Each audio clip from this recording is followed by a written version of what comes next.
હનુમાનમઢી અને છોટુનગર વિસ્તારમાં વારંવાર આ બાબતે મેં પોલીસ કમિશનરશ્રીને પણ ફરિયાદ નોંધાવેલી છે અને રજૂઆત કરેલી છે કે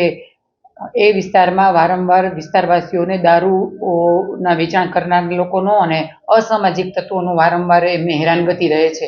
અને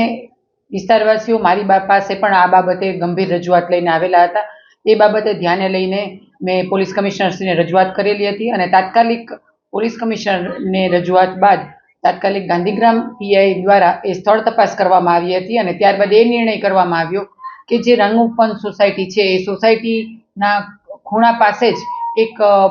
પોલીસ ચોકી એટલે કે પોલીસની નાની ચોકી બનાવવામાં આવે કે જેથી કરીને સમગ્ર સમય દરમિયાન પોલીસ દ્વારા તંત્ર દ્વારા એ તમામ લોકો ઉપર એમનું ધ્યાન રહે. અને આ બાબતે ગાંધીગ્રામ પીઆઈએ એની તપાસ પૂર્ણ કરી અને એમનો રિપોર્ટ પણ આપી દીધો છે. અને અત્યારે આ રિપોર્ટ મ્યુનિસિપલ કમિશનર પાસે છે, કારણ કે જગ્યાની કાર્યવાહીની મંજૂરી રાજકોટ મહાનગરપાલિકા આપતી હોય છે. એટલે આ બાબતે રાજકોટ મહાનગરપાલિકા પાસે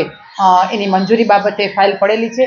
આ વખતે પણ મેં ગત અમારી પોલીસની સંકલનની મિટિંગમાં પણ આ જ વિષય લઈ અને પોલીસને ઝડપથી કાર્યવાહી કરવા બાબતે રાજકોટ મહાનગરપાલિકા પાસેથી પણ ઝડપથી મંજૂરી મેળવવા બાબતે અને જ્યાં સુધી આ મંજૂરી ન આવે ત્યાં સુધી સતત ને સતત એ વિસ્તારમાં ડ્રાઈવ ચાલુ રાખીને અને જે કોઈ પણ આવા ગુનેગારો છે એની સામે કડક પગલાં લેવામાં આવે એ બાબતે રજૂઆત કરેલ છે.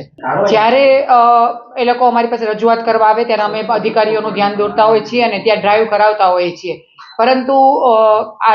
તે સમય દરમિયાન આ લોકો ત્યારે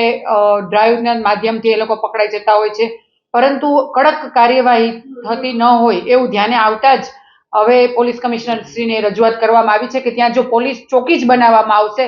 તો જ સંપૂર્ણપણે આ લોકોનો ઉપર આપણે કાયદો અને વ્યવસ્થાના ભાગરૂપે એ લોકોની સામે કડક કાર્યવાહી કરી શકીશું.